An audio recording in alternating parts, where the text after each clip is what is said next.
Après avoir expérimenté la notion de volt, nous allons maintenant procéder à la gestion des clés. Donc, comme on l'a précisé, le but des clés, c'est de pouvoir changer la méthode d'authentification en passant par le principe de clé publique, clé privée. Donc, nous sommes connectés sur notre nœud Ansible en tant qu'admin et nous allons générer sa paire de clés. On va faire SSH kgen -t RSA. Donc, on va préciser quel est le protocole que l'on souhaite utiliser, qui ici est le RSA. On va laisser l'ensemble des paramètres par défaut, notamment liés aux destinations. Alors, information intéressante, c'est que vous avez la possibilité de protéger l'utilisation de votre clé privée.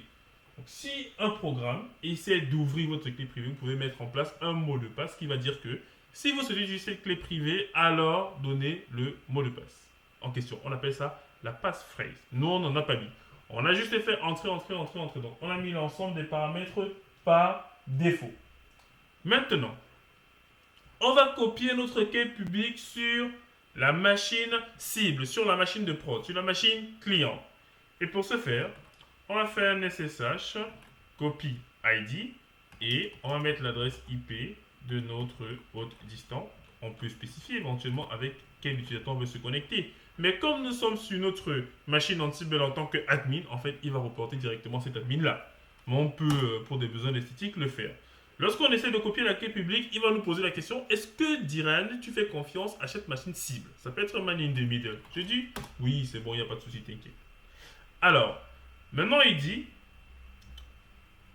pour pouvoir copier, il faut que tu t'identifies, Diran, parce que là, c'est une connexion SSH quand même que tu tentes. Donc, je vais donner le mot de passe admin de l'administrateur distant. Très bien. Il a copié la clé publique. Et comment est-ce que je peux m'en rendre compte?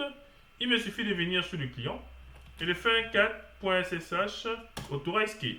Voici en fait la clé publique qu'on a générée tout à l'heure par l'admin. Je peux vous montrer, hein, vous allez comparer immédiatement. Donc si je fais un cat.ssh, pardon, il faut que je revienne d'abord à la racine, .ssh. Ensuite, id rsa.pub. Voici en fait la clé publique que vous avez vue tout à l'heure là. Et la clé privée, c'est celle qui est id rsa. Vous devez faire la différence entre les deux. Donc, tout le monde peut prendre la id rsa.pub, mais la id rsa, c'est à vous. Maintenant, il faut que l'on impose à Ansible d'utiliser la clé privée, ce mode d'authentification-là. Il est important aussi de noter, comme je l'ai dit dans les vidéos précédentes, que par défaut, SSH et Ansible vont aller chercher la clé privée qui se trouve dans le dossier .ssh et sous le nom ID RSA. En fait, il va aller le chercher par défaut sans même vous le demander. Ce qui fait que s'il n'y a pas de ID RSA, il vous dira je ne trouve pas de clé privée. Et auquel cas, vous allez devoir préciser en utilisant des paramètres où se trouve la clé privée. Mais pour l'heure, je vais déjà empêcher Ansible d'utiliser la méthode d'authentification login mot de passe. Et comment est-ce que je vais faire cela? Je vais aller dans groupe var et je vais commenter cette ligne. Je vais commenter cette ligne ici. Voilà. Cette ligne-ci me permet tout simplement de dire que je ne donne pas de variable Ansible password. Ça veut dire que lorsque Ansible va essayer de se connecter en SSH, il va dire bon, comme je n'ai pas de mot de passe, alors je vais tenter du coup le login avec la clé privée. Et c'est ce qu'on veut tester pour voir si ça marche. Une autre façon de se connecter. Donc en réalité, Ansible Password n'existera pas dans le playbook.